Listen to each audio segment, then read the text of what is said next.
এমন যদি একটা উস্তার ঝোল থাকে তাহলে আর ভাত খেতে কি লাগে? ২ প্লেট ভাত খেতে পারবেন এমন উস্তার ঝোল দিয়ে। চলুন রেসিপিটা দেখে আসি। ভিডিওটি যদি ভালো লেগে থাকে তাহলে শেয়ার করে রেখে দিয়েন। মজাদার একটা রেসিপি।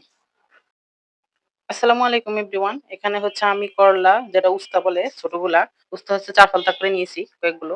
আর এখানে নিয়ে নিয়েছি হচ্ছে জাটকা ইলিশ, ছোট, ছোট ইলিশগুলো। এগুলো দিয়ে হচ্ছে আমি রান্না করব। খুবই মজাদার একটা রেসিপি দেখতে থাকুন। চলুন রান্নার প্রসেসিং এ চলে যাই। ১ম এ আমি হচ্ছে মাছগুলো মাখিয়ে নিবো হলুদ মরিচ দিয়ে। এটা ভেজে নিতে হবে। এজন্য হচ্ছে আমি হলুদ আর লবণ দিয়ে আমি ভালোভাবে মেখে নিচ্ছি। ভেজে নিলে মাছটা ভালো হয়। কষিয়ে রান্না করলে তেমন একটা ইয়া হয় না। এর জন্য হচ্ছে আমি একটু ভেজে রান্না করব। তাই হলুদ মরিচ মাখিয়ে নিয়েছি। মাখা হয়ে গেছে। এখন হচ্ছে আমি ভেজে নিব। চুলায় তেল গরম হতে দিয়েছি। তেলটা গরম হয়ে গেলে হচ্ছে আমি এক, এক করে মাছগুলো দিয়ে দিব। আমি ১-৫ টা মাছ ভেজে নিব।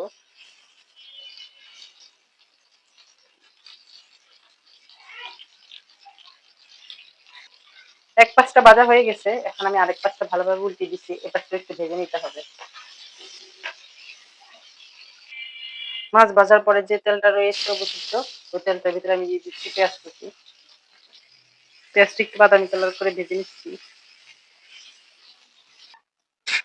পেঁয়াজটা ভাজা হয়ে গেলে এর ভিতরে দিয়ে দিচ্ছি পেঁয়াজ বাটা, ১ টেবিল চামচ লবণ, পরিমাণ মতো হচ্ছে হলুদের গুঁড়া, পরিমাণ মতো মরিচের গুঁড়া, আর পরিমাণ মতো ধনিয়ার গুঁড়া। এখন হচ্ছে মসলাটা কিছুক্ষণ কষিয়ে নিব। একটু সামান্য পানি দিয়ে দিচ্ছি যাতে মসলাটা না পুড়ে যায়। মসলা কষানো হয়ে গেলে এখন এর ভিতরে হচ্ছে উস্তাগুলো দিয়ে দিব। উস্তাটা দিয়ে হচ্ছে আমি ভালোভাবে নেড়ে-চেড়ে মিশিয়ে দিচ্ছি। উস্তাটা ২ মিনিটের মতো ভালোভাবে কষিয়ে নিতে হবে। উস্তা কষিয়ে এখন এর ভিতরে পরিমাণ মতো পানি দিতে হবে। আমি গায়ে মাখা ঝোল রাখবো এর জন্য হচ্ছে আমি সিদ্ধ হওয়া পরিমাণ মতো পানি দিয়ে দিয়েছি। ৫ মিনিট আমি রান্না করে নিতেছি একদম সিদ্ধ হওয়া পর্যন্ত। এখনো ভালোভাবে সিদ্ধ হয়নি। যখন সিদ্ধ হয়ে যাবে তখন মাছটা দিব। তা না হলে কিন্তু ভেঙে যাবে মাছটা। সিদ্ধ হলে তারপর মাছটা আমি দিয়ে দিব।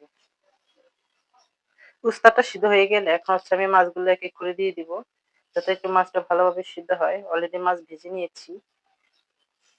এখন হচ্ছে আমি মাছগুলো একটু চেপে, চেপে দিব। যাতে প্রত্যেকটার গায়ে ঝোল লাগে। মাছের ভিতরে লবণ ঢোকে। এজন্য হচ্ছে আমি চেপে, চেপে দিচ্ছি। আমি ২-৩ মিনিটের মতো আবার রান্না করে নিব। যাদের মুখে রুচি নেই তারা হচ্ছে এভাবে উস্তা রান্না করে খেয়ে দেখতে পারেন।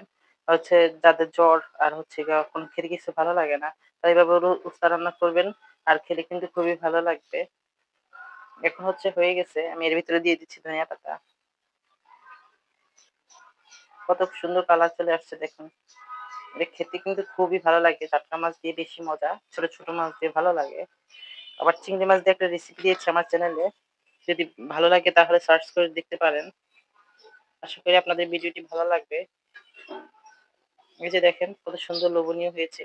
আপনি এখন উস্তা তরকারি দিয়ে হচ্ছে ২ প্লেট ভাত খেতে পারবেন।